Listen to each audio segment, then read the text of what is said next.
Bene, buongiorno a tutti, a tutte, spero che mi vediate e mi sentiate perché stamattina abbiamo avuto qualche problema tecnico nella trasmissione.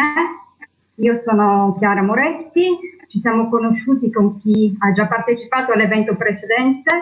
Questo è il secondo momento formativo nel percorso previsto nell'ambito del progetto ASAP. Per chi non fosse stato con noi la scorsa volta, il progetto ASAP è un progetto finanziato dall'Unione Europea alla Regione del Veneto che l'ha realizzato con una partnership interistituzionale, quindi di soggetti pubblici e del privato sociale di 3 paesi, oltre l'Italia, la Bulgaria e la Croazia. ASAP ha esplorato un tema sempre più di attualità nel lavoro delle reti antiviolenza locali, cioè il tema della possibile collaborazione, auspicabile collaborazione tra i centri per il trattamento degli uomini autori di violenza e i centri antiviolenza. Già dal titolo di questo evento di oggi abbiamo deciso che questa collaborazione è possibile, anche se naturalmente dobbiamo ancora esplorarne gli strumenti, le prassi, le metodologie, perché oltre che possibile sia praticabile ed efficace. Nell'evento di oggi daremo degli spunti operativi, cioè presenteremo lo strumento per elezione, lo strumento che abbiamo concepito all'interno del progetto ASAP e che definisce la prassi di collaborazione la migliore possibile, perlomeno secondo il lavoro che è stato realizzato. Quindi la versione definitiva del protocollo operativo, che naturalmente, come abbiamo già spiegato la scorsa volta, è uno strumento che abbiamo immaginato work in progress, quindi suscettibile di cambiamenti e migliorie che ne deriveranno dall'applicazione poi anche da parte di altre realtà operative. Il protocollo sarà presentato attraverso la prima relazione, un training che verrà presentato da 3 colleghi che il protocollo lo hanno utilizzato in fase sperimentale e lo stanno utilizzando attualmente nel lavoro dei centri di appartenenza. I colleghi sono Fabio Ballan e Nicoletta Regonati, rispettivamente counselor e psicologa di cambiamento maschile, il centro per autori della cooperativa Una Casa per l'Uomo, e Laura Celso, la psicologa del SUM, il servizio uomini maltrattanti della cooperativa Gruppo R di Padova. Ricordiamo che queste 2 cooperative sono i partner operativi italiani del progetto ASAP. Lascio quindi la parola immediatamente ai colleghi per la loro presentazione.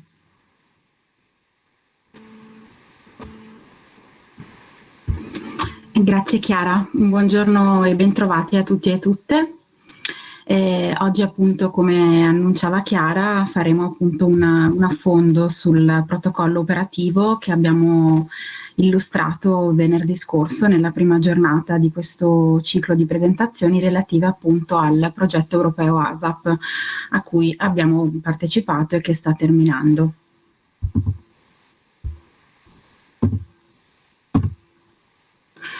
Allora, il progetto ASAP è un acronimo che sta per A Systemic Approach for Perpetrators, cioè un approccio sistemico al lavoro con gli uomini autori di violenza nelle relazioni intime. Come diceva appunto la dottoressa Moretti, si tratta di un progetto finanziato dall'Unione Europea che è iniziato nell'autunno di 2 anni fa, nel 2018, e che sarebbe dovuto terminare nella primavera di quest'anno e poi a causa della pandemia da Covid è stato appunto prolungato e terminerà tra il febbraio e il marzo del prossimo anno. I partner sono appunto provenienti da 3 paesi differenti. Per quanto riguarda il nostro paese abbiamo come capofila la Regione Veneto con l'unità operativa di cooperazione internazionale e poi le 2 cooperative sociali, Una Casa per l'Uomo di Montebelluna e Gruppo R di Padova. Per quanto riguarda invece la Bulgaria, i partner sono l'associazione NAIA e poi il Bulgarian Gender Research Foundation, una fondazione di studi di carattere universitario che ha sede nella capitale bulgara. Abbiamo poi la Croazia con un'associazione che ha sede nella capitale Zagabria e infine il Work with Perpetrators European Network, cioè il network europeo che riunisce i servizi e i centri che lavorano con gli uomini autori di violenza. L'obiettivo principale, l'obiettivo guida che ci siamo dati già dalla progettazione di questo progetto è stata la definizione e l'implementazione di un modello al fine di integrare l'intervento da un lato con le vittime della violenza di genere, della violenza maschile contro le donne, dall'altro i servizi e i centri che lavorano con gli uomini autori di questa violenza. L'obiettivo è quello di creare una rete efficace che abbia come fine la prevenzione e il contrasto alla violenza di genere. Ripercorrerò ora, diciamo, abbastanza brevemente le varie fasi di questo progetto, i vari pacchetti di lavoro, così come vengono definiti appunto nella progettazione europea. Come dicevamo prima, la Regione Veneto, con l'unità di cooperazione internazionale, è capofila di questo progetto europeo e si è occupata della sua direzione e coordinamento. Per quanto riguarda invece la parte di ricerca e la parte operativa, parliamo invece del secondo pacchetto. All'interno di ciascuno dei 3 paesi, quindi Italia, Bulgaria e Croazia, è stata effettuata una ricerca per quanto riguardava i modelli legislativi e operativi presenti appunto in ciascuna nazione sul tema generale del contrasto alla violenza di genere e poi con un focus specifico sull'obiettivo del progetto, cioè la collaborazione dove presente fra i servizi per le vittime e i servizi invece per gli autori della violenza di genere. C'è stata poi da parte del WWP una ricerca per quanto riguarda le prassi operative presenti negli altri paesi che fanno parte dell'Unione Europea e infine poi dopo questa prima fase di ricerca la definizione del protocollo operativo sperimentale, quindi di uno strumento pratico per attuare questa collaborazione. Dopo la sua definizione è stata avviata poi la fase di sperimentazione vera e propria all'interno sempre di ciascuno dei 3 paesi, Italia, Bulgaria e Croazia, e al termine della sperimentazione sono state elaborate delle linee guida proprio per implementare la collaborazione fra servizi per autori e servizi di protezione delle vittime, sulla scorta anche delle anche difficoltà, diciamo, anche di ciò che ciascun paese ha riscontrato all'interno della sperimentazione di questo protocollo, e quindi sulla base di una esperienza pratica abbiamo poi potuto anche elaborare questa proposta di linee guida. Ciò che stiamo facendo in questo ciclo di 3 giornate online è ciò che attiene alle attività appunto di training and dissemination, che sono una parte importante dei progetti europei, cioè la fase di disseminazione, di diffusione dei risultati e anche di formazione nel caso in cui siano stati prodotti, come nel nostro caso, degli strumenti operativi che possono diventare patrimonio comune anche degli altri paesi e degli altri soggetti. Il WWP si è poi occupato della valutazione dei risultati del protocollo operativo sperimentale e anche della valutazione del cosiddetto cambiamento organizzativo, cioè di quanto all'interno delle cooperative, delle realtà che hanno utilizzato il protocollo sperimentale e collaborato con i servizi per le vittime ci siano stati poi dei cambiamenti proprio all'interno delle proprie equip. Come dicevo prima, siamo partiti con una ricerca che è stata illustrata in maniera ampia venerdì scorso nella prima giornata sui quadri normativi nazionali, quindi sulla legislazione presente in ciascuno dei 3 paesi e anche sulle prassi di collaborazione esistenti riguardo alla collaborazione. Quindi ci siamo chiesti innanzitutto che cosa dice la legislazione europea e poi nazionale e anche regionale sul tema del contrasto alla violenza di genere e in particolare sulla collaborazione.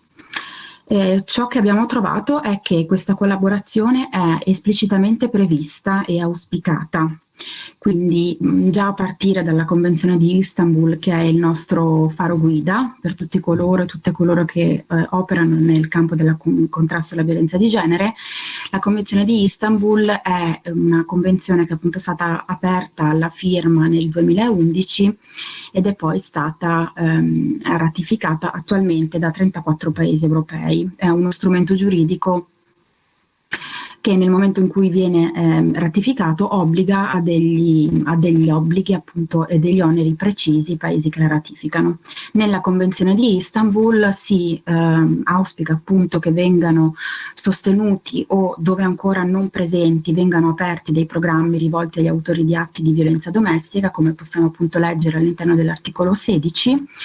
E questi programmi sono appunto, devono essere stabiliti, sono stabiliti per incoraggiare questi uomini autori di violenza ad adottare comportamenti non violenti al fine di prevenire nuove violenze e modificare i modelli comportamentali violenti. Quindi il tema che abbiamo approfondito molto bene lo scorso venerdì, il tema della prevenzione, quindi la prevenzione il lavoro con gli uomini autori di violenza come prevenzione. Per quanto riguarda il tema della collaborazione, la Convenzione di Istanbul ci dice che tali programmi devono essere stabiliti e attuati in stretto coordinamento con i servizi di sostegno alle vittime. Per quanto riguarda il nostro paese, la Convenzione di Istanbul è stata ratificata nella primavera del 2013 e poi in maniera strutturale entra nell'importantissima legge dell'autunno del 2013, la legge numero 119 dell'ottobre, la quale, fra le altre cose, prevede anche la stesura di un piano straordinario contro la violenza sessuale di genere che ha coperto gli anni fra il 2015 e il 2017. In questo piano viene esplicitato che devono essere previsti dei collegamenti tra i soggetti che lavorano per il recupero dei maltrattanti e quelli che lavorano invece per il sostegno delle vittime, con l'obiettivo, al fine, di predisporre risposte integrate e coordinate. E qui ritorna la parola chiave del titolo del nostro progetto, è systemic, quindi una risposta sistemica, integrata, coordinata e complessiva. Il tema dell'importanza della collaborazione viene poi ripreso anche nel successivo piano strategico nazionale che terminerà quest'anno, quindi che ha coperto gli anni dal 2017 al 2020. Ritroviamo già nel 2006 che la rete europea, il WWP, già diceva il motivo, esplicitava il motivo per cui era importante collaborare a stretto contatto con i servizi per le donne vittime di violenza e per i loro bambini e le loro bambine. L'obiettivo cioè è quello di garantire loro una sicurezza anche fisica e di assicurare un approccio integrato al tema della violenza domestica. Le linee guida del WWP poi sono state in parte fatte proprie, sono rientrate anche all'interno delle linee guida che si è data la rete nazionale dei programmi per maltrattanti italiana, RELIVE, Relazioni Libere dalla Violenza, che nasce nel 2014. Leggiamo un estratto da queste linee guida. È necessario promuovere e sviluppare programmi di prevenzione, di sostegno e di presa in carico degli autori, lavorando in partenariato e stretto coordinamento con i servizi di assistenza alle vittime, riprendendo appunto l'articolo 16 che citavo prima della Convenzione di Istanbul. Dopo aver passato in rassegna un po' qual è la legislazione e quindi il quadro normativo e legislativo, siamo andati poi a vedere per quanto riguarda le prassi operative se c'era qualcosa. Le prassi operative sono pressoché assenti, quindi le fonti normative certo auspicano, come abbiamo detto, si augurano e prevedono la collaborazione fra centri per autori e centri per donne vittime di violenza, di supporto alle vittime, però non vengono date indicazioni metodologiche su come realizzare concretamente tale collaborazione.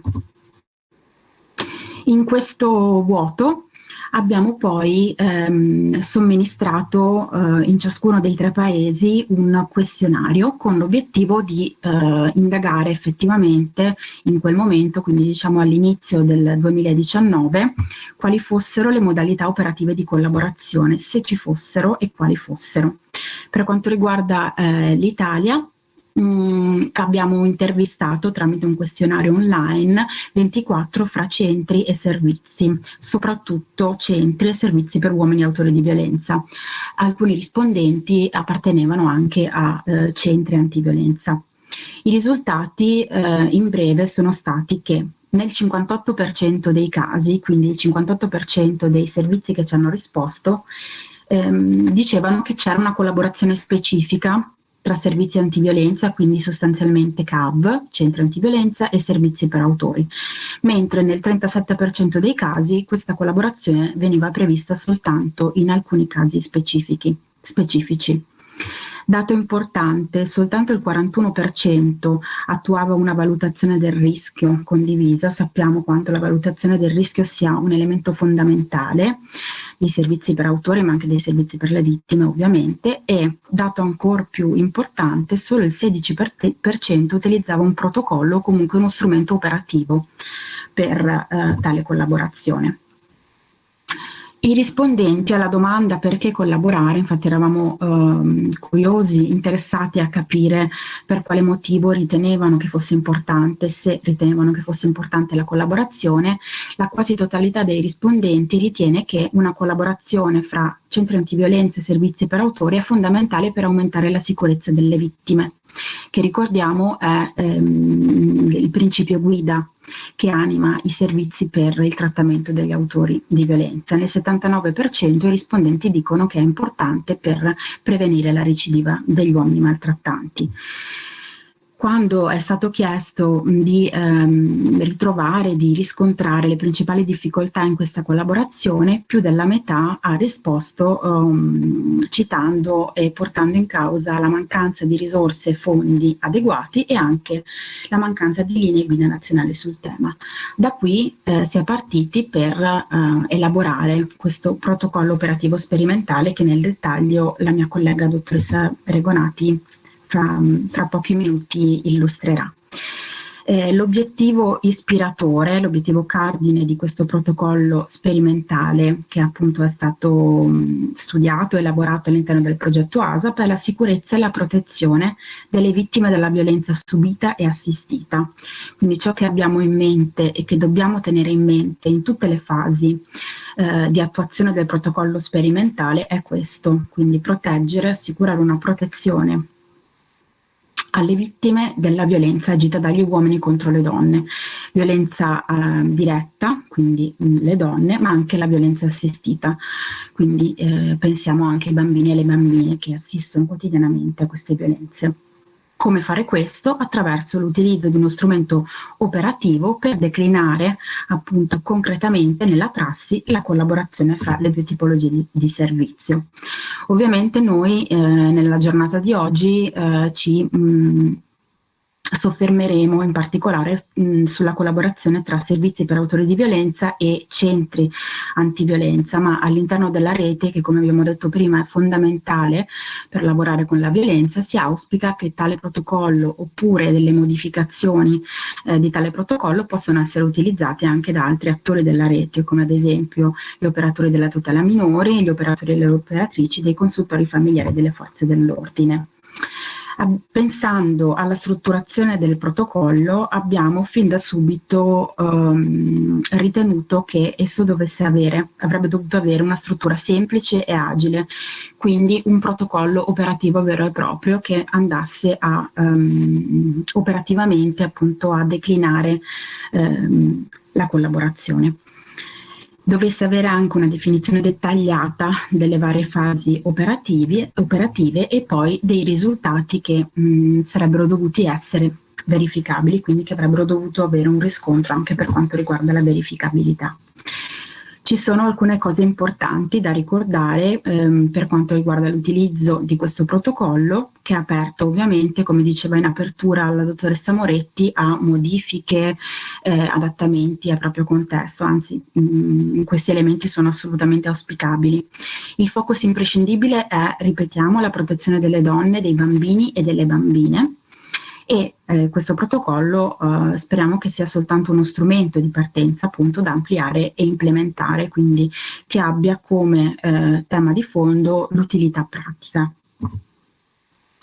Passo ora la parola alla mia collega dottoressa Regonati, che appunto nel dettaglio andrà a illustrare i vari strumenti del protocollo operativo. Vi ringrazio, a più tardi. Bene, ben ritrovati, ben ritrovate. Il mio intervento di oggi entra nel merito dell'operatività. Ribadirò alcuni concetti già espressi dalla collega e già espressi la volta scorsa, giusto per chi non fosse stato presente la scorsa settimana, ma entreremo poi nello specifico della descrizione degli strumenti utilizzati nel protocollo ASAP e che tutti dovreste aver ricevuto, e quindi anche avere la possibilità, insomma, di averli sotto mano mentre se ne parla, per poi nella parte successiva passare ad una sperimentazione di questi strumenti fatta insieme, ad una dimostrazione, insomma, così come sono stati usati fino ad oggi e così come verranno usati successivamente.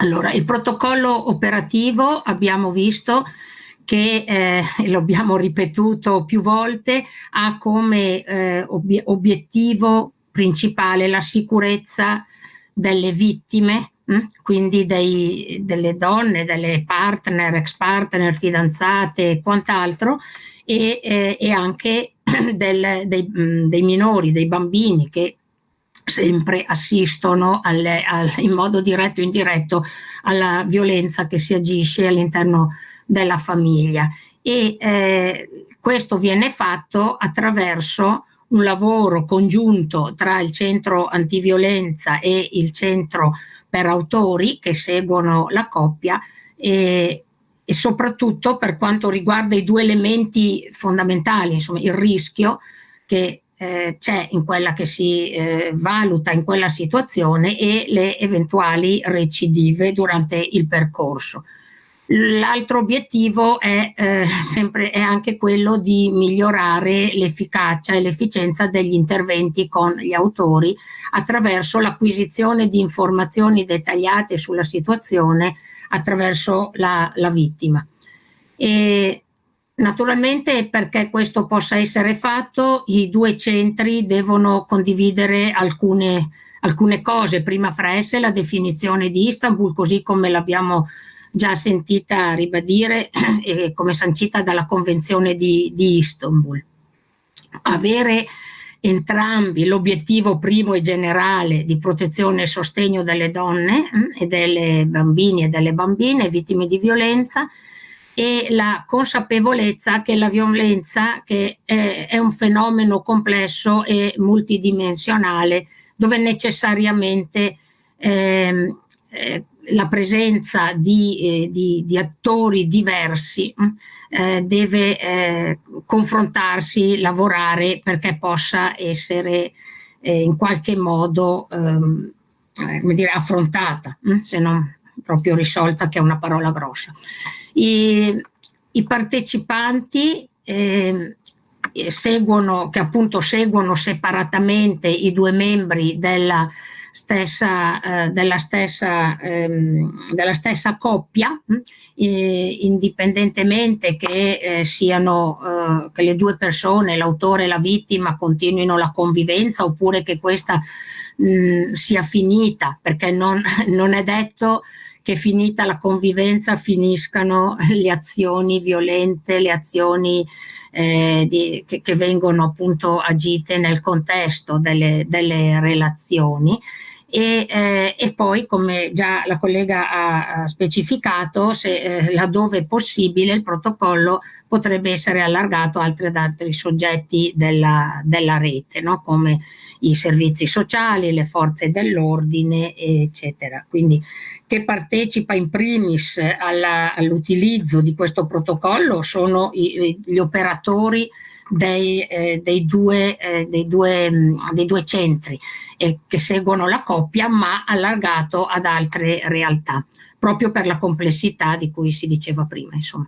non sono stati rilevati durante la sperimentazione del progetto ASAP dei particolari motivi di esclusioni in situazioni specifiche, e quindi come già ho detto sarà applicato nei casi in cui entrambi i membri della coppia siano seguiti rispettivamente da un centro per uomini e un centro antiviolenza, indipendentemente anche dal momento in cui questo essere seguiti è iniziato. A volte la donna frequentava un centro antiviolenza prima che l'uomo arrivasse al centro per autori, altre volte questa frequenza inizia dopo che attraverso il contatto partner, laddove avviene la vittima, la donna viene invitata a partecipare, a farsi aiutare, a farsi sostenere da un centro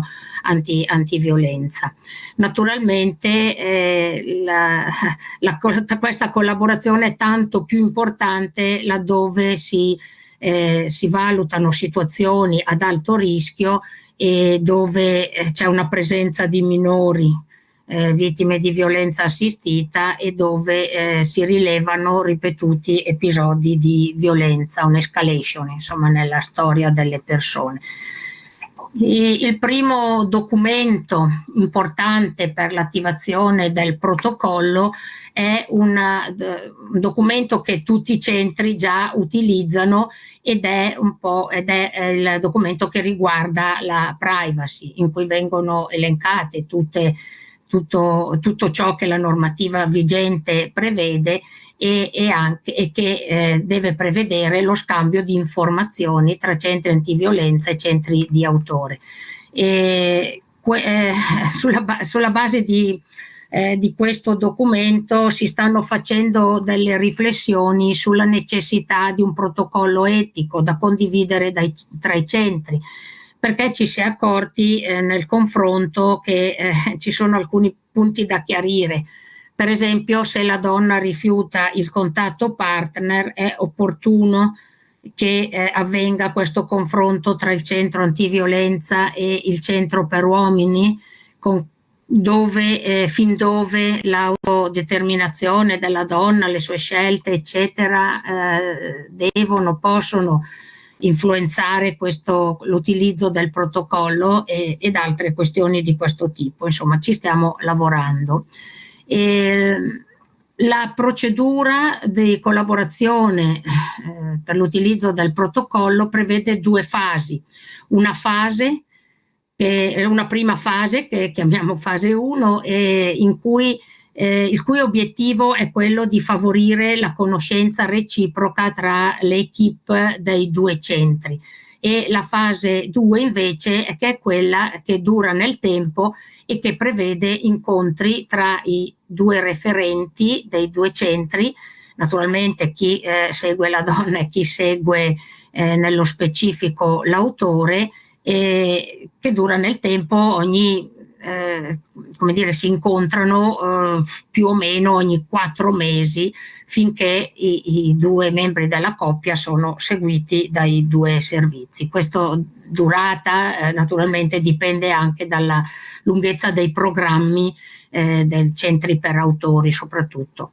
Allora, la fase 1, dicevo, è un incontro tra le due equipe, un incontro di conoscenza, rispetto proprio conoscenza delle persone, ci si guarda in faccia, anche se specie in questo periodo solo attraverso uno schermo, però anche ci si conosce sul piano operativo, cioè vengono un po' spiegati i presupposti teorici e metodologici dei rispettivi interventi, soprattutto da parte dei centri, dei servizi per autori, che sono ancora oggi meno conosciuti e tanto meno conosciuto a volte il loro programma, il modo in cui lavorano e i principi anche su cui si basa questo lavoro. Tutto questo al fine di creare le premesse, no? Perché questa collaborazione sia quanto più utile ed efficace, intanto perché ci si conosce. e non ci sono così solo nomi, no? che vengono ripetuti dalle rispettive persone dicendo mio marito parla con Maria, mia moglie va da Giovanna, eccetera eccetera, e quindi una conoscenza. Poi il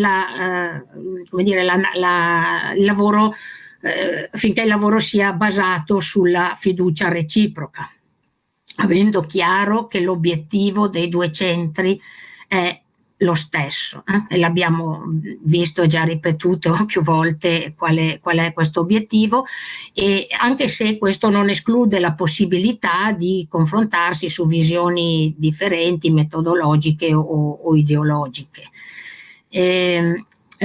L'altro obiettivo è rimandare all'utente l'idea precisa che i due servizi collaborano e condividono uno stesso focus. Anche su questo è aperta un po' la riflessione. È sempre opportuno che questo avvenga? Secondo noi, secondo le persone che si sono confrontate fino ad oggi utilizzando questo protocollo, qualche volta non è opportuno che questo avvenga, perché può aumentare il rischio della vittima, soprattutto laddove la situazione, il livello di rischio è molto alto e laddove l'uomo non sa che la propria moglie, compagna, fidanzata sta frequentando un centro. Ma nel caso, ecco, deve essere comunque chiaro che tutti e due lavorano e collaborano per lo stesso obiettivo. L'altra cosa importante è che per tutti e due gli operatori è estremamente utile, almeno per noi che lavoriamo con gli uomini, è estremamente utile avere in mente come cosa sta succedendo con l'altro membro della coppia o ex coppia, in particolare come le due persone vivono questo momento, questo percorso. Ultimo, ma non meno importante, il fatto di evitare attese irrealistiche veicolate spesso dall'uomo alla donna, ma anche se non veicolate, abbiamo visto, si realizzano con grande facilità, rispetto al fatto che ok, lui va a un centro, è cambiato e non succederà mai più niente dopo 4 incontri o 2 mesi di percorso, insomma, e far sì che questa attesa irrealistica non diventi poi motivo di drop out da parte della donna, cioè di abbandono del programma. Ok, lui adesso frequenta un percorso, è cambiato, mi ha promesso, e ritornare un po' nel loop del ciclo della violenza. E allora, se per i centri centri per autori che prevedono la modalità del contatto partner, è utile e importante che all'incontro sia presente anche l'operatrice che cura i contatti con la donna che subisce violenza. Abbiamo visto che questo è un valore aggiunto, perché sì, anche le informazioni che arrivano da quel contatto sono molto importanti. Abbiamo detto che è importante che questo incontro avvenga ogni 4 mesi per tutto il periodo in cui le due persone sono in carico, e che la durata dipende dalla durata dei percorsi per autori. E durante questi incontri, come già stato detto, si fa una valutazione congiunta del rischio, i cui risultati vengono poi riportati in una tabella che vedremo successivamente. Avviene una segnalazione delle recidive, dove spesso quelle che arrivano dalla donna sono superiori a quelle che arrivano dagli uomini, una valutazione del cambiamento e anche un'annotazione delle azioni specifiche che si rendono necessarie. La valutazione del rischio viene fatta attraverso una specifica checklist che contiene degli indicatori di rischio sia per la donna che per i minori. Questo strumento può però anche essere sostituito o integrato da analoghi strumenti già in uso soprattutto nei centri antiviolenza, per esempio il questionario SARA, che abbiamo visto essere molto utilizzato. E è chiaro che è opportuno che i due referenti giungano a ciascun incontro avendo già preventivamente effettuato la valutazione del rischio tramite la checklist, in modo che venga più semplice il confronto, e nell'uso della checklist il livello di rischio è da considerarsi alto quando viene rilevata la presenza di almeno 3 item. Anche questo è un elemento che abbiamo visto non essere proprio così rigidamente applicabile, poi vedremo un pochino perché. Voglio scorrere adesso un po' quali sono gli indicatori di pericolo che appaiono nella checklist e che tutti più o meno avete già davanti. In particolare mi soffermo su alcune voci. La paura della donna. La paura della donna, ci siamo sempre detti, abbiamo sempre verificato che è l'elemento importantissimo della valutazione del rischio. La paura della donna segnala fortemente quanto rischioso è la sua situazione e da quanto tempo a volte vive in questa situazione di tensione, di paura che spesso poi va aumentando. Naturalmente le minacce di morte, di suicidio, le fantasie di morte, l'utilizzo di alcol e droga. Perché? Non perché alcol e droga, come spesso si sente dire, siano la causa della violenza. Questo è un elemento che pensiamo sia importante culturalmente cambiare, quello dell'attribuzione all'alcol e alle droghe della causa della violenza soprattutto nelle relazioni affettive, ma perché l'utilizzo di alcol e droghe chiaramente aumenta il rischio, in quanto la persona agisce la violenza non sempre in condizioni di coscienza e quindi anche di maggiore libertà dagli istinti, eccetera. L'altro elemento è l'escalation, l'aumento quindi della frequenza e gravità degli episodi di violenza che vediamo sempre, ma molte volte questa escalation è molto veloce e soprattutto ha una lunga durata nel tempo, è arrivata a elementi di crudeltà insomma molto, molto forti.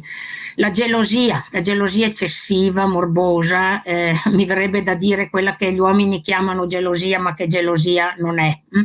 È controllo, è bisogno di controllo, è bisogno di esercitare il potere, mia e di nessun altro, cose di questo tipo, no? Quindi è altro rispetto a una gelosia che spesso viene definita espressione del grande amore provato per la propria compagna.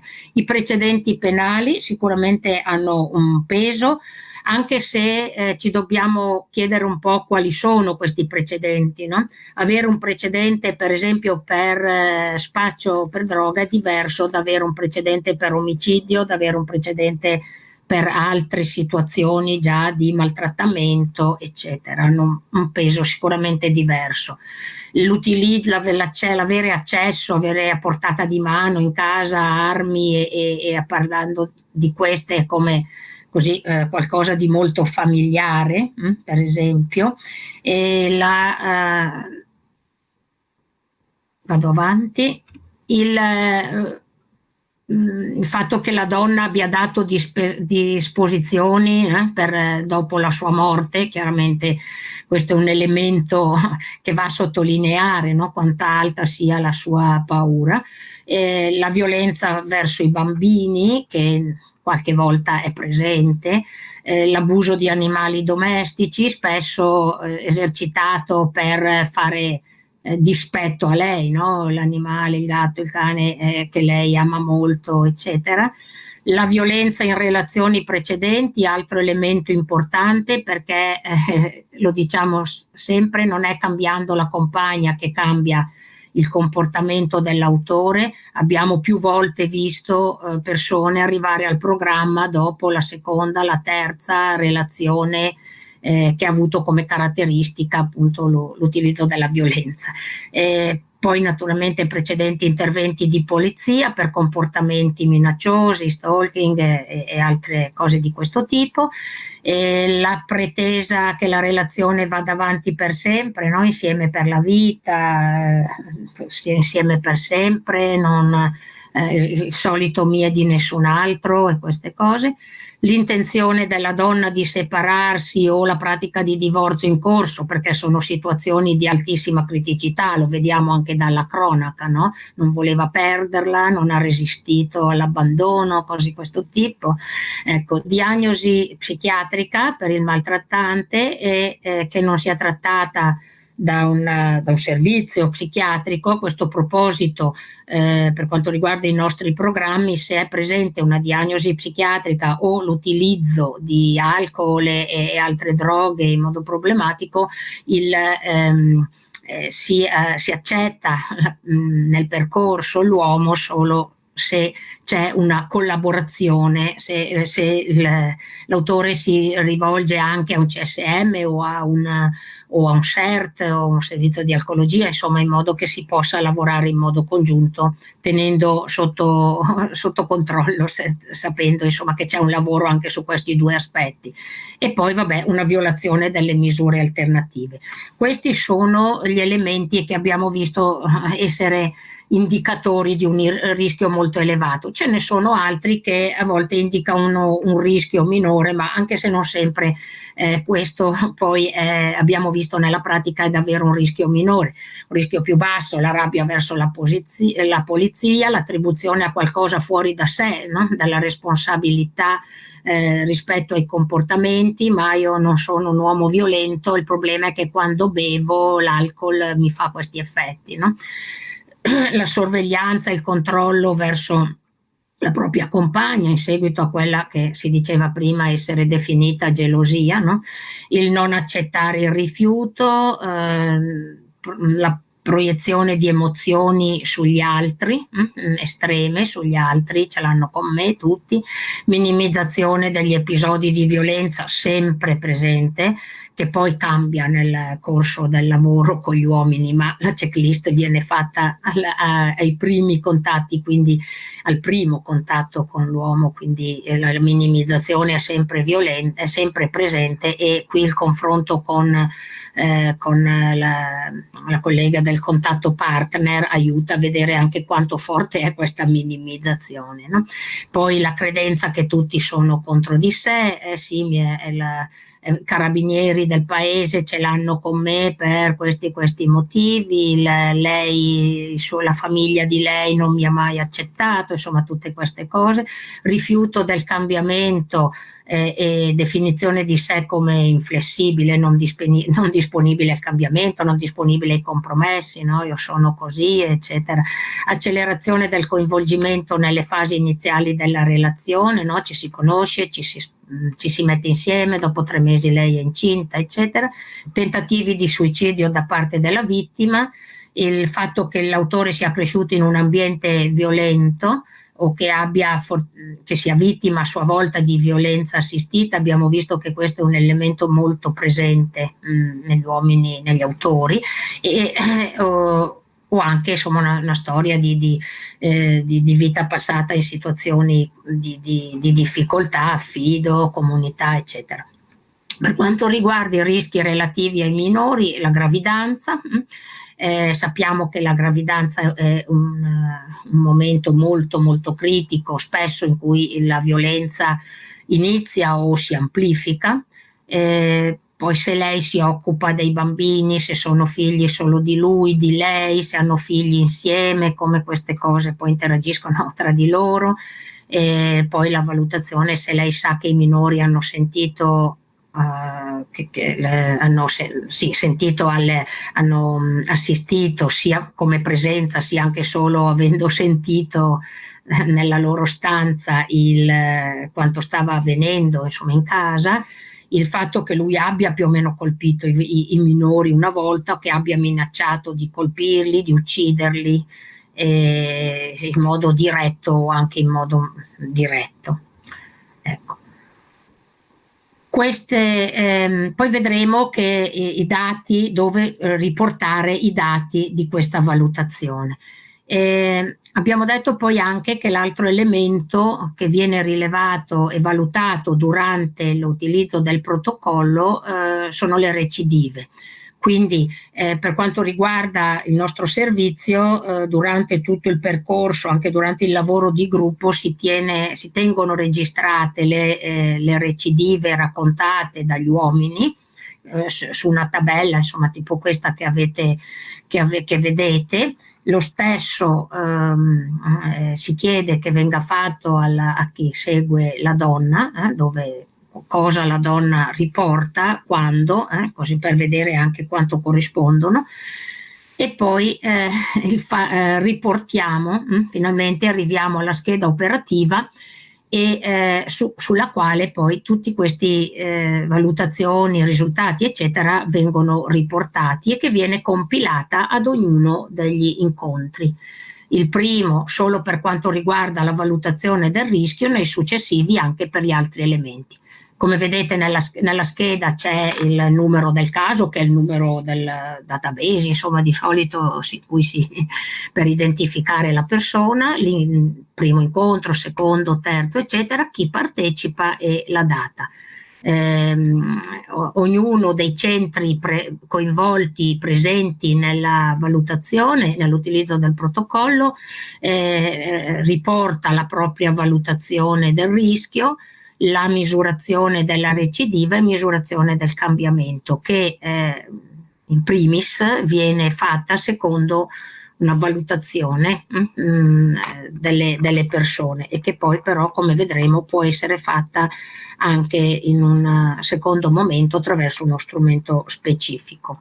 E poi altre note o le decisioni di valutazioni rispetto ad azioni che magari si decide insieme di intraprendere, del tipo, non so, contattare altri servizi o cose di questo tipo. Quindi ecco, per cui se si valutasse questo insieme, questa decisione viene annotata nell'apposita tabella.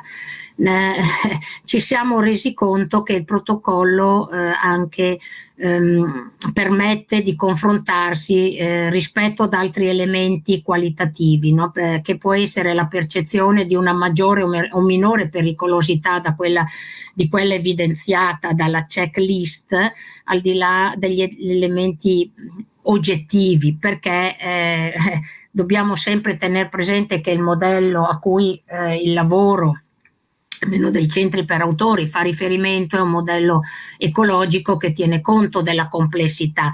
La checklist ci parla soprattutto delle caratteristiche dell'individuo e in parte delle sue relazioni. Noi sappiamo che, l'abbiamo anche ribadito, insomma, il tema della violenza è un tema complesso e che non può prescindere anche da altre relazioni, per esempio, oltre a quelle tra l'autore e la vittima, ma anche dal contesto nel quale tutto questo avviene, il momento particolare della vita, e anche da tutti quelli che sono le norme culturali che agiscono in modo positivo o negativo sulla valutazione del rischio. Oltre ai contatti già menzionati ogni 4 mesi, i referenti possono sentirsi attraverso il telefono, via mail o comunque in qualsiasi modo ritengano opportuno, nel caso del verificarsi nella storia delle due persone di eventi critici.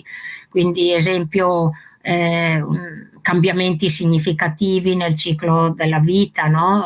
Nascite, lutti, separazioni, divorzi, seconde relazioni, no? La donna separata che inizia una relazione nuova, altre cose di questo tipo, oltre appunto a ordinanze da parte del tribunale insomma interventi altri dell'autorità giudiziaria, eccetera, che necessitino quindi di una rivalutazione condivisa del rischio. Penso per esempio persone che sono in carcere, che poi escono, che cominciano a uscire il permesso, che escono definitivamente, tutti questi elementi che sono molto importanti, e quindi è importante sentirci anche se i 4 mesi, 5 mesi stabiliti non sono scaduti. La misurazione del cambiamento, dicevo, e vado verso la conclusione, individuale, oltre che essere fatta attraverso quello che gli operatori vedono durante il percorso con le persone, anche attraverso la somministrazione di uno strumento che è uno strumento messo a punto dal WWP, l'organismo europeo che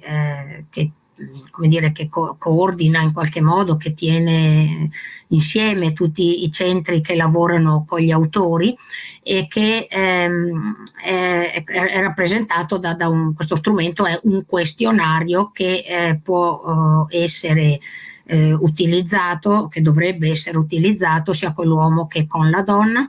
È un questionario con 5 versioni diverse e che viene somministrato secondo un calendario che è leggermente diverso a seconda delle caratteristiche del programma per autori. Lo stesso per quanto riguarda le donne, viene somministrato laddove esiste il contatto partner dall'operatrice che fa il contatto partner, ma potrebbe anche essere utilizzato dall'operatrice del centro antiviolenza. Questi sono gli accordi tra i 2 centri, insomma. Sono 5 versioni, dicevo prima, T0 che viene somministrato all'inizio del programma dell'autore, questo almeno è quello che avviene nel nostro caso, il T1 all'ingresso dell'autore nel gruppo, nella prima parte del gruppo che chiamiamo psicoeducativo, il T2 all'inizio del gruppo esperienziale, quindi dopo un periodo insomma di lavoro, e che può ripetersi anche a metà dello stesso a seconda della lunghezza insomma del periodo del gruppo esperienziale, della durata, il T3 alla fine del programma e il T4 in fase di follow up. Che cosa valuta l'Impact? Valuta possibili cambiamenti nel comportamento dell'autore, l'impatto che hanno quei comportamenti e le eventuali modifiche da apportare anche ai programmi di sicurezza delle vittime. Misura anche la frequenza e la gravità dei tipi di violenza, soprattutto nelle prime somministrazioni, perché poi il testo cambia man mano che si procede, l'impatto di questo comportamento sulla vittima, i cambiamenti sul piano della sicurezza e del benessere della vittima, che è partner o ex partner, la necessità, quante volte è stato necessario l'intervento della polizia, la paura della donna, i cambiamenti nella vita dei bambini, l'impatto che il comportamento violento ha avuto su di loro. E nelle somministrazioni ultime invece entra anche un po' valutazione del cambiamento, di quello che è successo durante questo percorso, quindi quanto si sono realizzate le speranze degli autori e delle partner rispetto alle motivazioni con le quali si sono entrambi avvicinati ai programmi, qual è naturalmente valuta se c'è un maggiore riconoscimento e responsabilità della violenza agita, che noi chiediamo, tutti i centri per autori chiedono insomma fin dall'inizio, un po' a cosa attribuisce questi suoi comportamenti agiti, la maggiore comprensione dell'impatto di questi comportamenti sulla partner o ex partner e sui figli, e la maggiore comprensione della paura di lei. Molti uomini alla domanda all'inizio "ma sua moglie ha paura di lei?" rispondono "ma no, non so, forse, ma sì, bisogna vedere qualche volta". Alcuni invece hanno già coscienza insomma fin dall'inizio di questa cosa, e poi le sue motivazioni a partecipare al programma e le modifiche che hanno apportato entro la fine del programma a queste motivazioni. ci dà poi anche dati che servono poi per le statistiche, no? Dove è nato, dove vive, l'età, che lavoro fa, che reddito ha, il suo stato civile, come è arrivato al programma, chi gliene ha parlato, eccetera, eccetera. Con questo ho finito e ringrazio.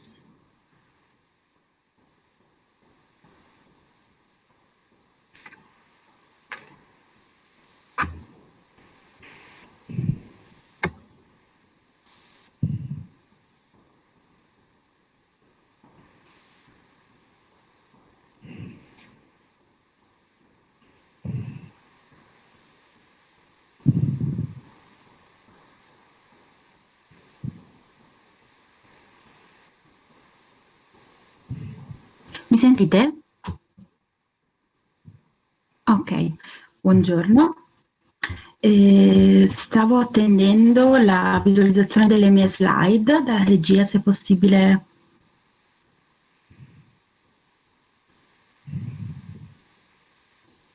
Grazie mille.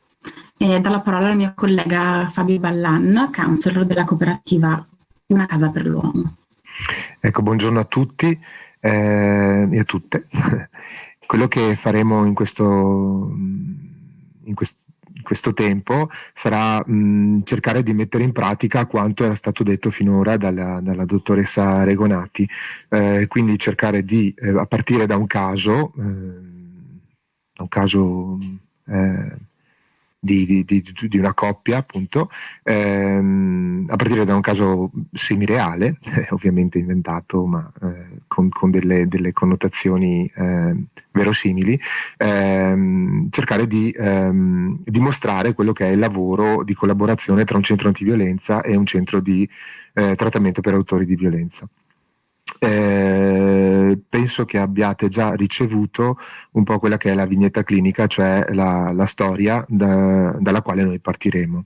Se Laura, perché io non vedo le slide in questo momento, se Laura inizia, mi conferma che sta proiettando. Ti confermo, Fabio. Perfetto, allora da una rapida lettura, insomma. Il caso è quello di Antonio, 29 anni, di origine messicana, che si è rivolto a un servizio per uomini autori di violenza, e di Monica, 32 anni, italiana, utente di un centro antiviolenza. Hanno una figlia, Maria Sole, di poco più di un anno. Antonio e Monica si sono conosciuti a Barcellona, dove lui lavorava come barista e lei come cameriera. Sono andati a convivere da subito e pochi mesi dopo lei è rimasta incinta, anche se aveva detto al compagno di non poter avere figli a causa di problemi fisici. Monica vuole tornare in Italia per poter partorire la bambina e avere un aiuto dalla madre di lei. Seppure nelle difficoltà, i due decidono di tornare in Italia, stabilendosi in provincia di Roma a casa della mamma di lei. Dopo qualche mese nasce Maria Sole. Fin dall'inizio della loro relazione la coppia ha avuto alti e bassi. A entrambi piaceva fare festa, erano giovani, vivevano a Barcellona, avevano tanti amici. La loro relazione è sempre stata molto burrascosa, scatti di gelosia, piatti rotti, spintoni da parte di entrambi. Poi grandi pianti, rincorse, imploranti perdono e riappacificazioni. Antonio minimizza su questi episodi, colpevolizzando soprattutto la compagna. Se lei stesse calma, io non agirei così. Quando si sono messi insieme, sono andati a vivere in casa della mamma di lui. Poi, per troppe ingerenze della suocera, come sostiene Monica, o per troppe scenate di gelosia da parte di Monica nei confronti di Antonio, a dire di lui, hanno cercato un appartamento per conto loro. Infine, con la gravidanza, in attesa di lei, si sono trasferiti in Italia. In Italia la relazione si complica, Antonio si sente un pesce fuor d'acqua e la convivenza con la mamma di Monica non è pacifica. Antonio non parla italiano. Monica all'inizio lo accompagna e lo accudisce come un bambino sprovveduto. Per tutte le pratiche burocratiche, il permesso di soggiorno, passaporto, eccetera, Antonio si appoggia completamente a Monica e questo fa sì che la relazione diventi ancora più dipendente. Durante i colloqui individuali di Antonio al servizio per maltrattanti emerge anche la loro dipendenza dall'uso di cannabis, soprattutto nei momenti di forte stress relazionale. Se uno dei due ha soldi, procura la roba per l'altro. Su questo argomento invece Monica ha riferito all'operatrice del centro antiviolenza che il suo utilizzo di cannabis insieme al compagno ha l'obiettivo di calmarlo. Antonio dice di essere molto geloso delle relazioni che Monica ha con i suoi vecchi amici, in particolare con un suo ex. Questa normale gelosia, come Antonio la definisce, aumenta dopo la nascita di Maria Sole. Antonio dice di sentire Monica più distante, stanca, quasi apatica, ed è convinto che possa avere un altro uomo. Inizia Antonio ad agire una serie di veri e propri atteggiamenti di controllo. Controlla il cellulare di Monica fino ad arrivare a inviare messaggi ad amici fingendosi la partner per scoprire eventuali tradimenti. Vuole che lei gli dia la password di Facebook fino ad arrivare a discussioni con insulti, offese e minacce e spintoni di Antonio nei confronti di Monica. 5 mesi fa Antonio, durante una lite, stringe le mani al collo di Monica, sbattendola contro la parete del salotto. In quel momento Monica aveva in braccio la piccola Maria Sole. Quest'ultimo episodio porta Monica, la quale aveva già contattato un centro antiviolenza, a convincere Antonio a prendere contatti con un centro per uomini maltrattanti. Grazie Fabio. Questa era appunto la vignetta clinica sulla quale lavoreremo. Questo è un po' il riassunto invece dei due percorsi più o meno paralleli che Monica e Antonio fanno rispettivamente al centro antiviolenza e al servizio per uomini maltrattanti, fino a poi al fatto che Fabio e Laura, gli operatori rispettivamente del servizio per autori del centro antiviolenza, si incontrano appunto per discutere insieme e utilizzare anche il protocollo. 5 mesi fa Monica si rivolge al centro antiviolenza del suo territorio per poter riflettere su quella che lei porta come una situazione di violenza, soprattutto di carattere psicologico, ma che ha visto negli anni, fin dall'inizio della relazione, anche degli episodi di violenza fisica da parte del compagno Antonio, anche padre della sua bimba Maria Sole, di circa 1 anno e mezzo, quindi poco più di 1 anno. Monica racconta che quando aveva 19 anni è partita dall'Italia e è andata in Spagna a vivere a Barcellona, e quindi fin da una giovane età si rende indipendente da tutti i punti di vista, anche economico, comincia a lavorare e a partire dai 20 anni abita da sola in un appartamento a Barcellona. Quando poi all'incirca poco meno di 30 anni conosce Antonio all'interno dello stesso locale in cui lavorano entrambi, ed è il cosiddetto colpo di fulmine, così come Monica riferisce all'operatrice del centro antiviolenza. Nonostante questo grande innamoramento, Monica all'inizio è titubante rispetto alle richieste insistenti e molto precoci di Antonio di andare a convivere insieme in un appartamento molto vicino rispetto a dove abita la mamma di Antonio. Però, spinta da questa pressione e anche dal forte sentimento, Monica decide, così riferisce all'operatrice del CAV, di andare a convivere con Antonio, molto vicino appunto alla suocera, la quale è molto generosa, molto attenta ai bisogni di Monica, però ad un certo punto Monica comincia a soffrire in parte quella che vede come ingerenza da parte della suocera e in parte anche la latitanza da parte di Antonio, che spesso fa tardi dopo il lavoro, si ferma a bere l'ultimo bicchiere con i colleghi e con le colleghe, quindi non è quasi mai a casa. Inoltre le situazioni in cui sorgono conflitti, discussioni e che poi spesso fanno seguito ad una violenza verbale e anche ad episodi di violenza fisica da parte di Antonio cominciano ad aumentare. Tra l'altro Monica, dopo l'inizio della relazione, si sottopone a delle indagini cliniche per quanto riguarda una condizione di fibromialgia che si è acutizzata e per la quale i medici le hanno purtroppo detto che non avrebbe potuto avere figli. Invece rimane incinta Monica proprio mentre fa queste visite, e non appena lo dice ad Antonio, quindi dice di questa gravidanza, Antonio sbotta, accusa Monica di averlo fatto per tendergli un tranello, e durante appunto questa discussione, dopo aver utilizzato degli insulti e violenza verbale, rovescia la tavola sulla quale stanno cenando e se ne va. Rientra poi la mattina successiva, chiede scusa a Monica e le dice di essere contentissimo di diventare papà.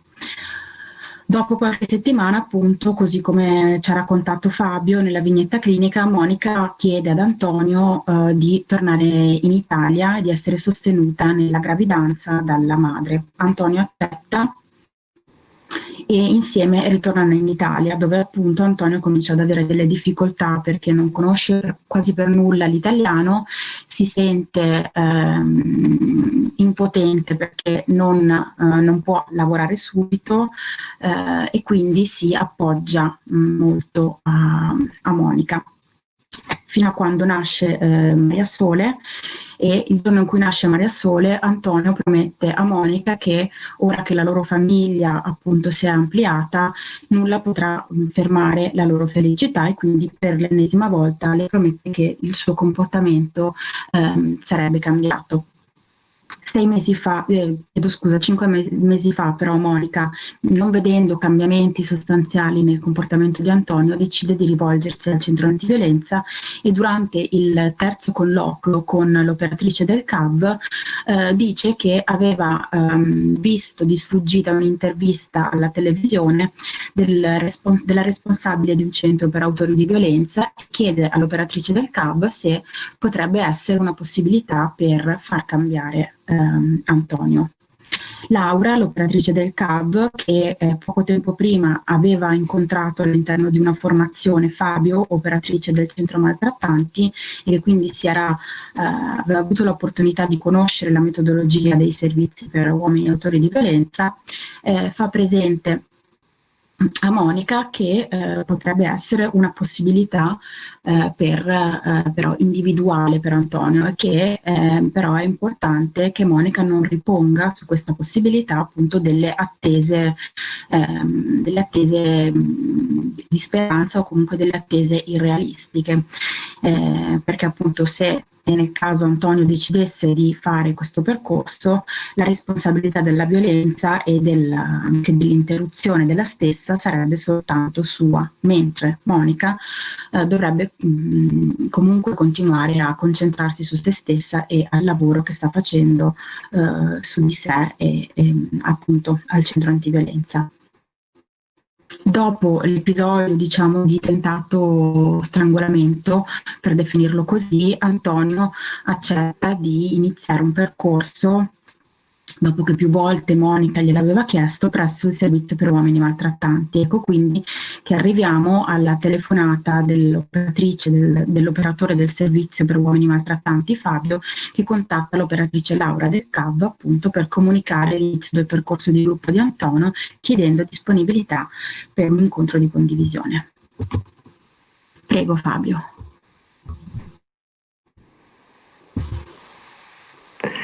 Sì, nell'incontro di condivisione poi è stato prodotto il primo report, appunto, che vedete nella slide, raccontando reciprocamente quanto Antonio e Monica avevano riferito all'operatore e all'operatrice di riferimento, e a partire appunto dalle indicazioni previste per del protocollo ASAP, i due operatori, cioè Laura e Fabio, sono arrivati a questa conclusione. Come era stato ricordato prima, il primo incontro era più che altro per valutazione del rischio. Entrambi, sia il centro antiviolenza che il centro maltrattanti, avevano riscontrato una valutazione del rischio medio-alta.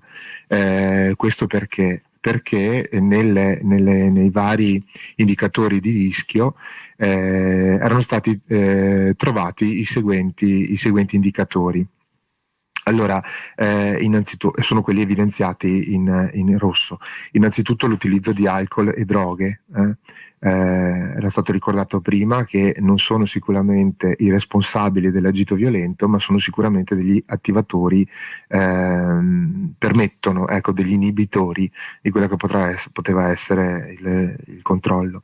L'aumento della frequenza e gravità degli episodi, quindi c'è stata veramente un'escalation, raccontando la storia, insomma, sarà visto come gli episodi violenti si erano via via sempre più acuiti, una gelosia eccessiva e morbosa per tutti gli ambiti di interesse della compagna, gelosia, come era stato ricordato prima, che non è semplicemente quel sentimento romantico che spesso gli uomini riportano nelle relazioni, nei colloqui con gli operatori, ma proprio una forma di controllo e di dominio anche della propria compagna. Sono stati poi evidenziati anche altri indicatori specifici, come l'attribuzione a alcol e droghe di responsabilità relative ai comportamenti violenti e ostili, la sorveglianza, il controllo e attenzioni inappropriate verso la partner, e soprattutto la minimizzazione di episodi di violenza. Se avete notato nella slide, Laura, puoi tornare indietro per cortesia? Ecco, l'attribuzione a alcol e droghe di responsabilità relative ai comportamenti violenti e ostili è indicata in colore diverso, perché su questo punto c'è stato un momento di discordanza tra i due operatori, nel senso che se entrambi gli operatori hanno riconosciuto l'uso di droghe, di sostanze appunto, da parte di Antonio e di Monica, l'operatrice del centro antiviolenza sottolinea anche un aspetto diverso. Non so se Laura vuoi intervenire. Grazie. Sì, appunto questo era stato un elemento su cui Fabio e Laura, i due operatori, si erano trovati appunto a discutere soprattutto della motivazione che veniva riferita, nel senso che Antonio riferiva un desiderio di Monica, appunto un'offerta di Monica frequente di poter condividere appunto l'utilizzo di cannabis insieme al compagno.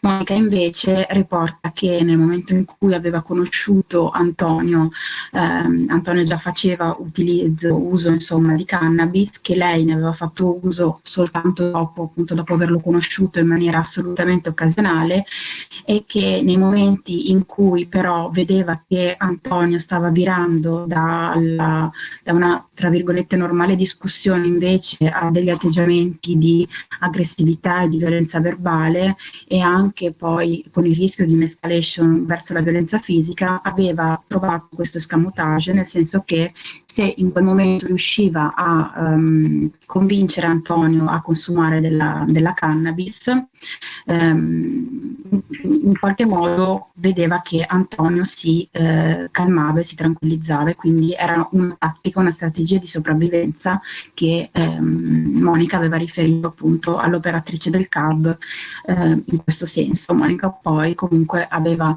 assicurato all'operatrice che nel momento in cui era venuta a conoscenza della gravidanza aveva interrotto l'uso appunto di questa sostanza, però nei momenti ancora di alterazione da parte di Antonio cercava in qualche modo di spingerlo ad utilizzare lui soltanto questa sostanza per calmarlo. Quindi su questo punto era stato utile un confronto anche per valutare l'ennesima attribuzione di responsabilità da parte di Antonio nei confronti di Monica di uno specifico atteggiamento.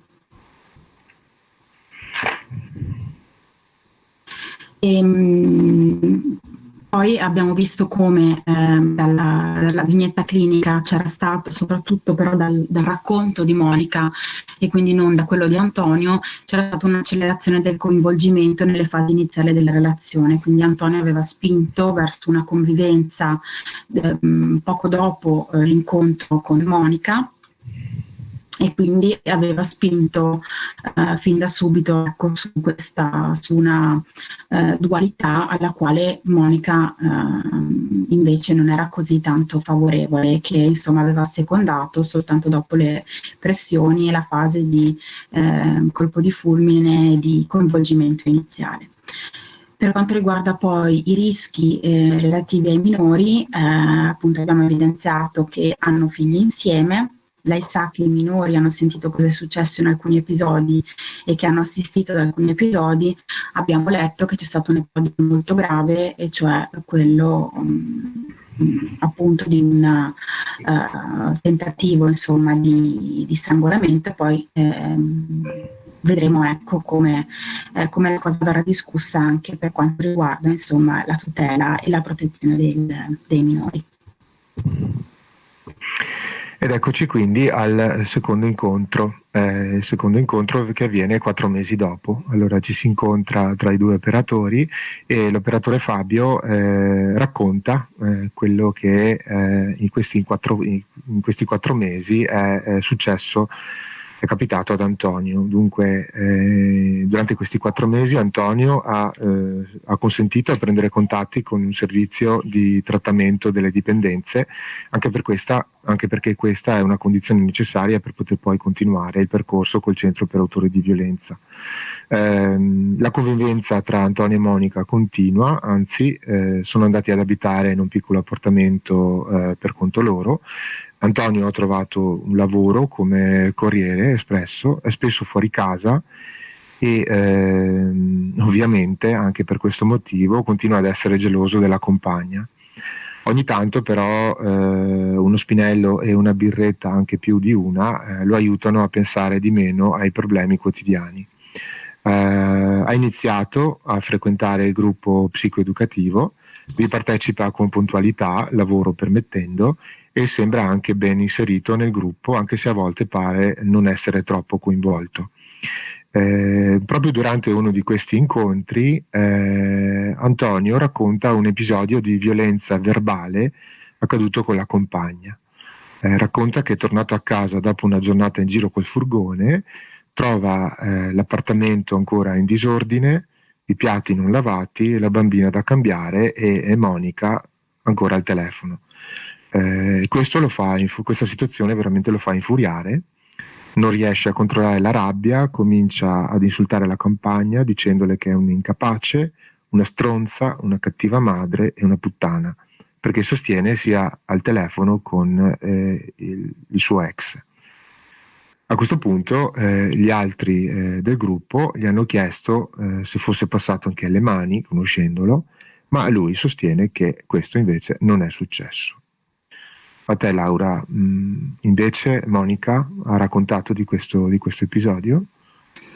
Allora, sì, è arrivata molto scossa nel nostro incontro, nel nostro colloquio successivo a questo evento che tu hai riportato, che però nel racconto di Monica si amplia, insomma, rispetto ad altre cose importanti che sono successe. Soprattutto Monica ha riferito che non si è trattato soltanto di una violenza verbale, nel senso che c'è stato anche dopo. Effettivamente Monica mi ha riportato un periodo in cui dopo l'inizio del gruppo non c'erano stati gli accessi violenti fisicamente di cui Antonio prima si rendeva protagonista, però in questo episodio Monica riferisce che è stata presa, anche se per pochi secondi, per le spalle e strattonata dal compagno. È una cosa che l'ha turbata molto, proprio perché c'era stato un periodo di assenza di questi episodi di violenza fisica, e quindi questa nuovo episodio che è arrivato l'ha messa molto in difficoltà. Tra l'altro Monica in quel momento non ha capito molto che cosa stesse succedendo, perché Antonio, appunto, dopo pochi secondi che la teneva stretta per le spalle, le ha detto che sarebbe dovuto uscire e fare il time out. Ecco, questa è una cosa che non siamo riusciti a capire. Su questo ti chiedo un po' di azione, perché Antonio l'ha portata a Monica come cosa che avrebbe dovuto fare in quel momento, ha preso ed è uscito, però senza fornire... Sì. Il time out è una delle tecniche che viene consigliata durante il percorso. Praticamente consiste nel sospendere, nel prendersi del tempo. L'uomo è invitato a prendersi del tempo e non continuare ad affrontare la discussione o la situazione problematica o che potrebbe scatenare un agito violento. Non è semplicemente un allontanarsi per non affrontare la situazione, ma è un momento, generalmente è prevista un'ora, in cui l'uomo, oltre a cercare di calmarsi, dovrebbe cercare di capire, di sentire che cosa dentro di sé è successo, quali sono state le motivazioni scatenanti all'insorgere di queste emozioni contrastanti, cercare di trovare poi le modalità più giuste per ritornare dalla compagna e cercare di affrontare la discussione non tanto partendo dalle accuse quanto comunicando il suo sentire. È sicuramente una possibilità molto bella, ma anche molto difficile da fare. Quindi sono contento che Antonio ne abbia provato ad accennarne e aver provato a metterla in pratica. Questo in gruppo però non l'ha riferito. Ha riferito però che continua comunque, soprattutto provocato dal gruppo, perché la forza del gruppo durante questi percorsi per autori di violenza è molto forte, è molto importante, perché il gruppo smaschera, il gruppo veramente aiuta a mettere in evidenza e in verità l'uomo. Antonio ammette di continuare a controllare ancora una volta il cellulare della compagna e tutti gli account social.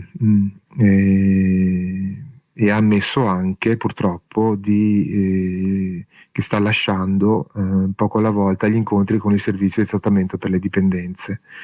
Lo fa giustificandosi, dicendo che il lavoro che fa è troppo pesante, che Monica non riconosce gli sforzi che ha fatto, quello di essersi trasferito in Italia, di aver imparato una nuova lingua, di essersi reso via via più autonomo, e anche degli sforzi che sta facendo, quello di sta lavorando tante ore al giorno, insomma. Ecco, Monica, cosa invece ti ha detto qualcos'altro? Monica è preoccupata di questa interruzione della frequenza al set, perché appunto dopo questo momento iniziale in cui sembrava che Antonio appunto volesse davvero modificare qualcosa nei suoi atteggiamenti, quindi sia rivolgendosi a voi, sono contenta che abbia anche cominciato il gruppo e anche seguendo insomma il trattamento, il servizio per trattare insomma la sua dipendenza da cannabis. Dopo questo primo momento, ecco, la decisione di interrompere desta preoccupazione in Monica,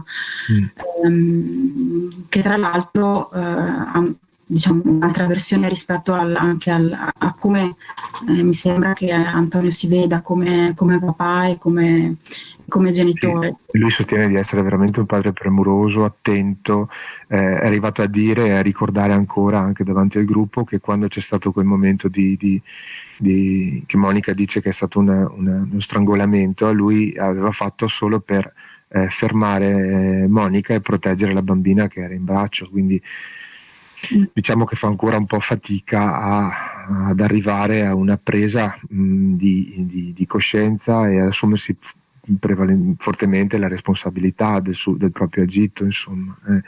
È ancora nella fase di negazione e minimizzazione, insomma, di quello che sta compiendo. Sì, Monica ha tentato, almeno quando mi ha riportato appunto l'episodio di quando l'ha afferrata insomma per il collo e Monica aveva la bimba ma adesso è in braccio, mi ha detto che in quel momento davvero si è terrorizzata. Ecco. Abbiamo poi deciso, anche per la gravità dell'episodio che era successo e anche quello che mi riferisci tu, no?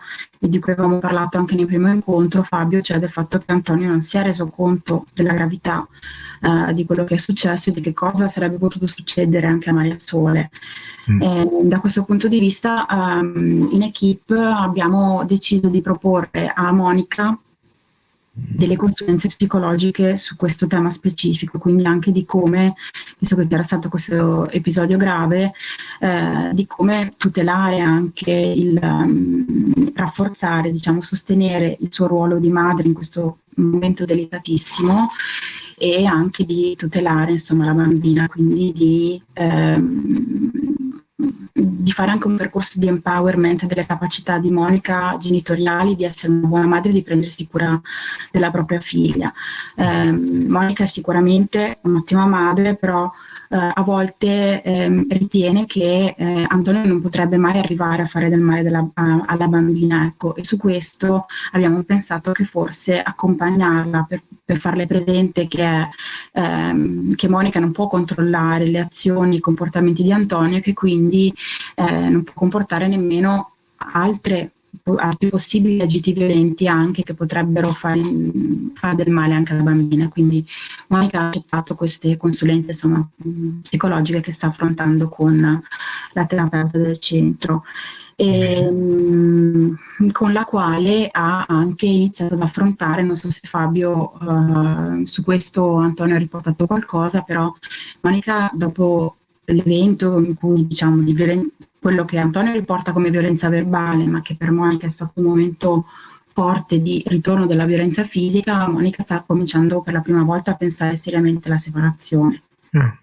E più volte ha anche cercato di parlarne ad Antonio, vedendo però assolutamente un muro su questo. Quindi. Certo, Antonio non ha mai riferito questo in gruppo, anzi il gruppo aveva anche sollecitato, aveva detto pensi che la tua compagna abbia intenzione di lasciarti e di separarsi, però Antonio ha detto no, assolutamente, cioè sono certo che mi voglia bene, e soprattutto anzi le mando continuamente dei messaggi per ricordarle appunto l'importanza del nostro stare insieme, per spronarla, per dimostrarle appunto che io le voglio bene e voglio che la nostra famiglia vada avanti, insomma. Te ne ha parlato di questi messaggi, Monica?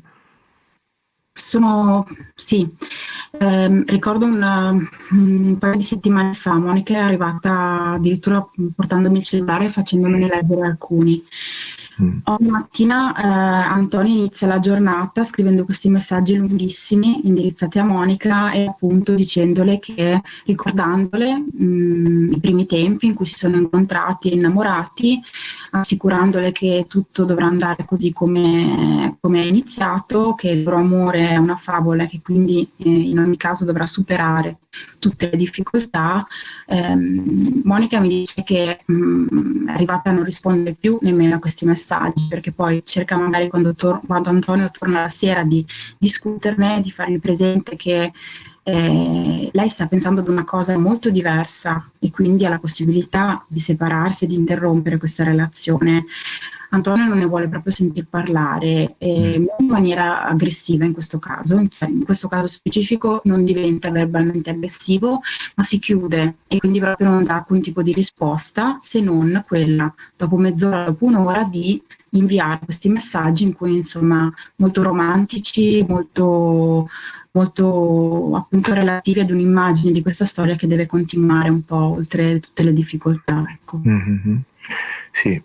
Beh, io penso, Laura, che a questo punto abbiamo raccolto parecchie informazioni, e penso che potremmo anche vedere di poter mettere su carta e fissare sul protocollo quelli che possono essere la situazione di Monica e di Antonio. Cosa dici? Condivido assolutamente, e anche il momento in cui facciamo intervenire, diciamo, le persone che ci stanno seguendo.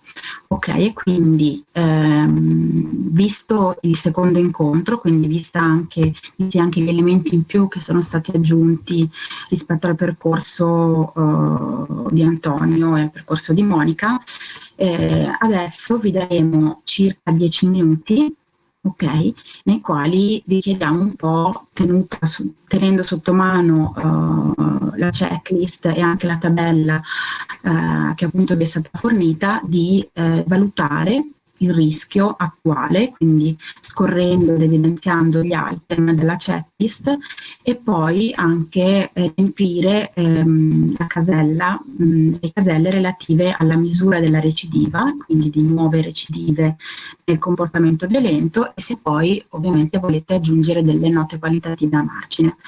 Per questo abbiamo pensato che all'incirca 10 minuti dovrebbero insomma essere per voi sufficienti. Dopo questi 10 minuti faremo una restituzione, quindi io e Fabio poi vi faremo vedere un po' invece quello che abbiamo pensato noi come valutazione del rischio della recidiva. Ci vediamo fra circa 10 minuti.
Eccoci qua.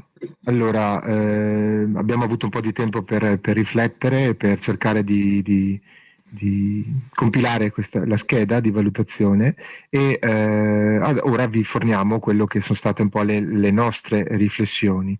Allora, per quanto riguarda un po' la valutazione del rischio, abbiamo evidenziato appunto ancora una volta i seguenti indicatori: l'utilizzo di alcol e droghe, l'aumento della frequenza e gravità degli episodi di violenza, un'escalation progressiva, gelosia eccessiva e morbosa per tutti gli ambiti di interesse della compagna, questo controllo dei social, eccetera, la pretesa che la relazione vada avanti per sempre, utilizzo di frasi come insieme per la vita, il per sempre, qualsiasi costo, rilevata appunto dai messaggi che Antonio ultimamente indirizza alla compagna, e probabilmente la cosa più importante è l'intenzione della donna di separarsi. Come veniva accennato anche prima, ci sono dei momenti particolari delle storie nelle relazioni tra le relazioni affettive che sono quelle più critiche, tra cui anche questa, l'intenzione della donna di separarsi. Questo può veramente, anche come sottolineato, può veramente scatenare anche un agito violento molto forte. Per quanto riguarda poi degli indicatori non specifici che riguardano poi quello che poteva essere il rischio medio-alto da valutare, l'attribuzione ad alcol e droghe di responsabilità relative ai comportamenti violenti ed ostili, la sorveglianza, il controllo e attenzioni inappropriate verso la moglie e la compagna, la minimizzazione di episodi di violenza. Antonio dice che non è niente, non è successo niente, quando doveva raccontare l'episodio di recidiva non ha evidenziato l'aspetto fisico, continua a colpevolizzare la compagna: se lei non mi avesse provocato io non avrei agito in questo modo. E poi ancora una volta l'accelerazione del coinvolgimento delle fasi iniziali della relazione, quindi come sarà ricordato prima, la convivenza del matrimonio e la gravidanza. E per quanto riguarda un po' la parte relativa ai minori, la presenza di un minore, i minori che hanno appunto sentito che cosa è successo e anche che hanno assistito. Per quanto riguarda quindi la griglia, la tabella, entrambi i centri, sia il centro antiviolenza che il centro maltrattanti, sono arrivati un po' a questa conclusione. Laura? Grazie Fabio. Il livello, diciamo, di rischio che è stato riscontrato in questo incontro è, diciamo, sostanzialmente come il primo, quindi sia per quanto riguarda la valutazione del CAV che quella del servizio per uomini maltrattanti, il rischio è medio-alto. Per elementi che, come abbiamo visto, però sono in parte differenti e in parte appunto relativi ad elementi intervenienti nuovi tra il primo e il secondo incontro. Per quanto riguarda la misurazione della recidiva, che ovviamente non era stata valutata nel primo incontro, vediamo una differenza sostanziale e assolutamente importante. Infatti il centro maltrattanti riporta le parole di Fabio e quindi riporta una recidiva che ha un contenuto limitato, tra virgolette, soltanto ad un atteggiamento violento di tipo verbale, mentre Monica ha riferito all'operatrice del centro antiviolenza che c'è stata anche una componente di violenza fisica che è ritornata dopo alcuni mesi, si è ripresentata dopo alcuni mesi di interruzione, quindi questo è assolutamente un elemento, come diceva poco fa Fabio, da considerare anche e soprattutto per quanto riguarda la minimizzazione che continua in Antonio. Per quanto riguarda la misurazione del cambiamento che viene fatto all'interno del percorso per maltrattanti attraverso il questionario IMPACT, il centro maltrattanti ha rilevato sì una presa di coscienza graduale del comportamento violento e dei comportamenti violenti che sono stati agiti nel corso degli anni dall'inizio della relazione, ma rimane comunque una colpevolizzazione, quindi un meccanismo di esternalizzazione della responsabilità che non viene riportata ad Antonio stesso, ma viene invece spostata sulla compagna. Per quanto riguarda il centro antiviolenza, l'operatrice ha potuto ascoltare insomma da Monica una istituzione che in parte collima con quanto riportato da Fabio e da Antonio, quindi c'è stata un'interruzione dall'inizio del percorso al servizio per maltrattanti della violenza fisica che prima si presentava in maniera quasi settimanale e anche con dei livelli di gravità appunto importanti, e anche le minacce ora in questo momento non sono più presenti, però continua assolutamente la componente del controllo, la minimizzazione soprattutto grave rispetto alle possibili violenze a cui potrebbe esporre anche la figlia, e la minimizzazione anche di tutto ciò che riguarda gli effetti della violenza fisica e psicologica. Quindi questa è la situazione. Per quanto riguarda, terminando insomma, le decisioni e valutazioni condivise, ovviamente nell'attesa del prossimo incontro fra circa 4 mesi, i due operatori ovviamente si sono accordati in merito a delle telefonate insomma repentine nel caso in cui ci fossero dei nuovi episodi gravi da rilevare. Per quanto riguarda, come abbiamo detto prima, la violenza assistita, la possibile violenza sulla minore, è stato iniziato un percorso di presa di consapevolezza insomma e di empowerment della genitorialità per Monica. E per quanto riguarda invece l'intenzione di separarsi di Monica, visto che Fabio riporta che questa intenzione è assolutamente negata da parte di Antonio, l'operatrice ha ritenuto opportuno nei prossimi colloqui di lavorare ancora di più sulla protezione, sul senso di autoprotezione anche fisica per Monica. Fabio, se vuoi aggiungere qualcosa in chiusura.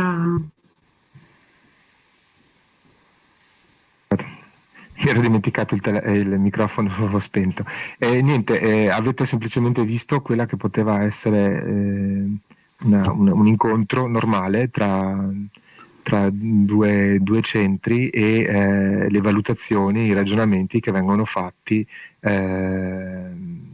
per arrivare appunto a mettere un punto chiaro sulla situazione. Come era stato detto, lo scopo non è tanto cercare di ristabilire un'unità di coppia, quanto quello di mettere sempre in sicurezza la vittima e i minori presenti. Ecco, grazie a tutti e speriamo sia stato utile anche questa piccola esercitazione. Grazie a tutti e tutte.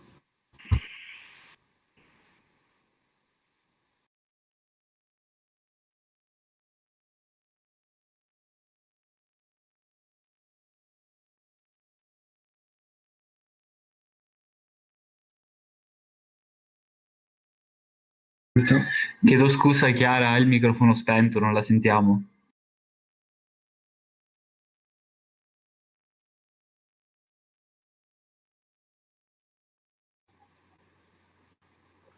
Mi sentite adesso? Anch'io parlavo col microfono spento.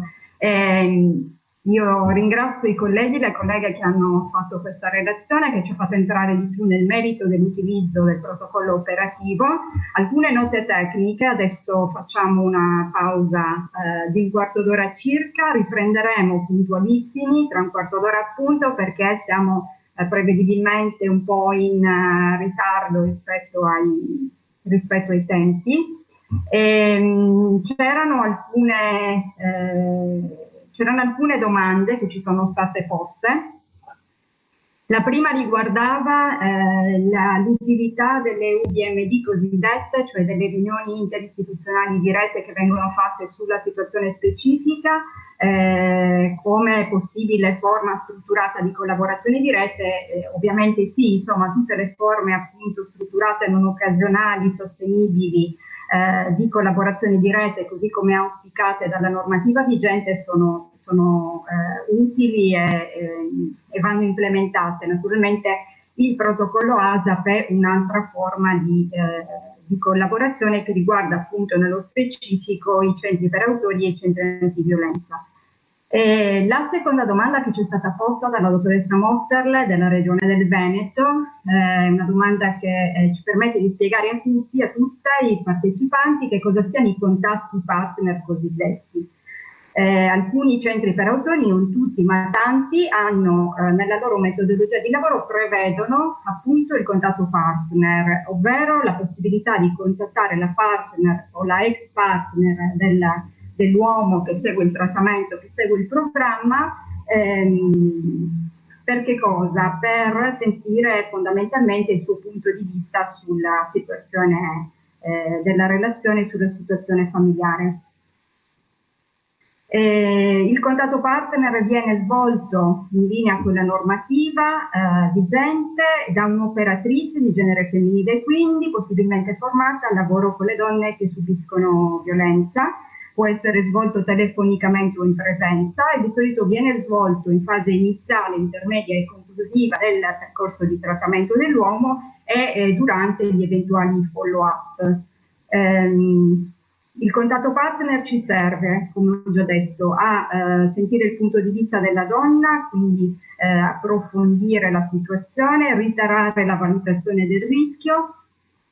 Ci serve anche per capire come sta la donna, per presentificare la sua voce nei nostri programmi, per indirizzarla e orientarla ai centri antiviolenza più vicini al suo territorio di residenza, caso mai non fosse già seguita da un centro antiviolenza. Il contatto partner può essere attivato, anzi viene attivato anche nel caso in cui l'autore abbandoni il programma senza darci delle spiegazioni, quindi la signora viene informata di questo, e nel caso ravvisiamo come equip la sussistenza di un rischio alto per la persona, per la donna, e può essere attivato dalla donna nei confronti dell'operatrice se ha delle cose importanti da segnalare, per esempio eventuali recidive. Ecco, io spero di essere stata abbastanza chiara, vi lascio alla pausa e ci vediamo tra poco con la prossima relazione.